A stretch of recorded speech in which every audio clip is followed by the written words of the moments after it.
को दुग्ध अभिषेक और जल अभिषेक किया जा रहा है।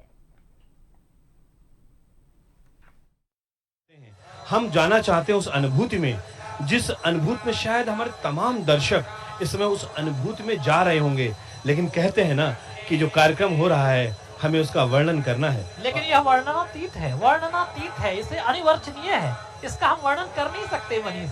यह हमें सामर्थ्य कहाँ कि हम इसका वर्णन कर दे, इस दिव्य रूप के, इस अलौकिक अद्भुत स्तुत्य रूप का हम वर्णन कर दें। हमारे शब्द इतने मजबूत नहीं, इतने सशक्त नहीं मनीष। इसे देखिए, अनुभव कीजिए, समझिए, उस युग में जाइए, और मैं कहूँगा आपके ही शब्दों में उस भाव दशा में जाइए और इसको देखिए। निश्चित तौर पे पता नहीं, मुझे लगता है कमलेश की वो कौन से हमने अच्छे कर्म किए होंगे, वो कौन से हमने उपकार किए होंगे। एक हीरो को सुपर पावर की जरूरत नहीं होती, जरूरत होती है सिर्फ एक संकल्प की। एक हीरो समय का इंतजार नहीं करता, क्योंकि समय अपना हीरो खुद चुनता है। हम हैं पहल, solar PV module manufacturing company. हम सलाम करते हैं उन सभी सुपर हीरोज को जो इस पृथ्वी और पर्यावरण की सुरक्षा के लिए डटे हुए हैं। पहल सोलर। इन सब चीजों को बता रहे हैं तो बार बार मैं ये कह रहा हूँ कि कैसे संदेश मिलता है पूरे समाज को, पूरे राष्ट्र को। हम उस चीज के बारे में भी बता रहे हैं, और वो चौपाई एक बार फिर से मैं दोहरा रहा हूँ, पता नहीं क्यों उसमें जो संदेश छुपा हुआ है, मैं उस तह तक जाना चाह रहा हूँ। एक बार भूपति यानी कि महाराजा दशरथ गुरु गृह गयऊ, निज दुख सुख सब गुरही सुनायऊ, यानी कि जब वो चिंतित होते हैं तो वो गुरु की शरण में जाते हैं, वशिष्ठ की शरण में जाते हैं, यानी कि वो संसार को नहीं बताते हैं, वो अपने गुरु को बताते हैं। तो यहाँ पर सनातन धर्म की एक मर्यादा स्थापित होती है, वो ये है कि हमें अपने जीवन में एक ऐसा आश्रय चाहिए कि जब हम संकट काल में हो, जब हम विपत्ति काल में हो, तो हमारे पास एक ऐसा मार्गदर्शक होना चाहिए, वो हमारा गुरु होता है। गुरु जो होता है वो अंधकार से प्रकाश की तरफ ले चलता है। और फिर एक बात और भी है कि जब वशिष्ठ जी से वो बात कहते हैं महाराज दशरथ, वो चिंता अपनी जाहिर करते हैं, तो वो कहते हैं कि महाराज जी चिंतित मत होइए। वशिष्ठ कहते हैं यज्ञ कीजिए, आपको एक नहीं 4 पुत्र होंगे, यानी कि वो एक और रास्ता बताते हैं, एक और गुरु के पास जाने की बात कहते हैं, और उसके बाद यज्ञ होता है और पूरी कथा का श्रवण है हर किसी को। और जब जो संदेश है उस संदेश तक आप पहुंचिए। लगातार अभिषेक का क्रम चल रहा है और उस अभिषेक के क्रम को हम लगातार देख रहे हैं, और जैसा मैंने पहले ही पूर्व विदित है कि ये अभिषेक अलग अलग पदार्थों से हो रहा है और वो क्रम लगातार चल रहा है। लेकिन कमलेश, मैं यहाँ पर जो बात कहना चाह रहा हूँ, क्योंकि राम का जन्म है और हमारी संतति जो होती है ना, वो हमारे भविष्य का निर्धारण करती है, और ये संदेश आज इस राम जन्म उत्सव से जाना चाहिए कि जब हम संतति यानी कि संतान की कामना करते हैं तो स्वयं हमें कैसा होना चाहिए, वर वधू को कैसा होना चाहिए, उन माता पिता को कैसा होना चाहिए जो संतति की कामना करते हैं। तो यहाँ पर चाहते अगर वशिष्ठ जी तो स्वयं आशीर्वाद दे सकते थे, लेकिन उन्होंने यज्ञ करवाया। यज्ञ का मतलब साफ तौर पर है कि संतान पैदा करना एक यज्ञ के समान है, इसको महज एक कर्म ना माना जाए। और पति पत्नी के मिलन का परिणाम अगर सिर्फ संतान होगा तो वो पृथ्वी पर बोझ हो सकता है, लेकिन जब यज्ञ अनुभूति उस कर्म में हम जब आ जाते हैं तो जाहिर सी बात है वो इतिहास हो जाता है। कमलेश। बिल्कुल मनीष, और बार बार मेरा ध्यान तो हट ही नहीं रहा है। जब मैं इस रूप को देख रहा हूँ, इस दिव्य रूप को, तो मेरा तो ध्यान इस पर से हट ही नहीं रहा है। राम सभी गुणों के पुंजीभूत घनीभूत रूप हैं।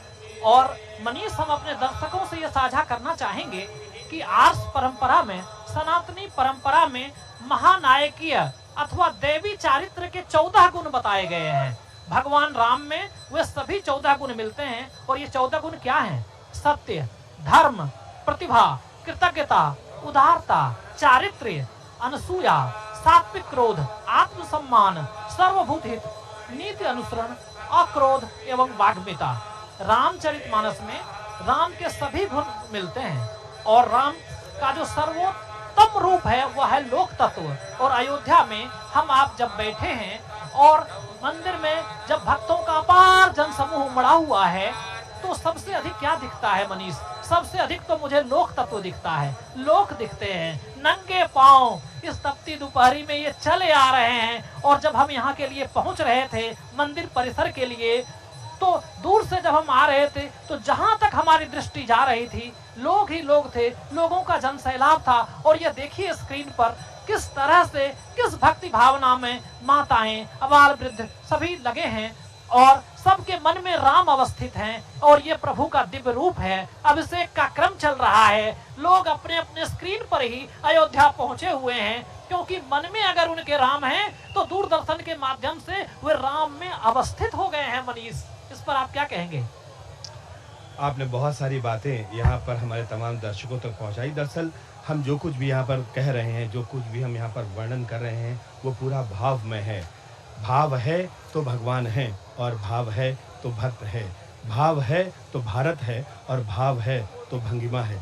और इन तमाम भंगिमाओं को, यानी कि हमारे और चेहरे पर जो खुशी है, हमारे और चेहरे पर जो एक आंखों में चमक इस समय दिख रही है, वो तो नहीं, लेकिन हम तमाम दर्शकों को, हम अब जो श्रद्धालु यहाँ पर आ रहे हैं, उनके चेहरों को हम दिखा पा रहे हैं। और कमोवेश जो उनके चेहरों पर खुशी है, वही खुशी हमारे चेहरे पर भी है।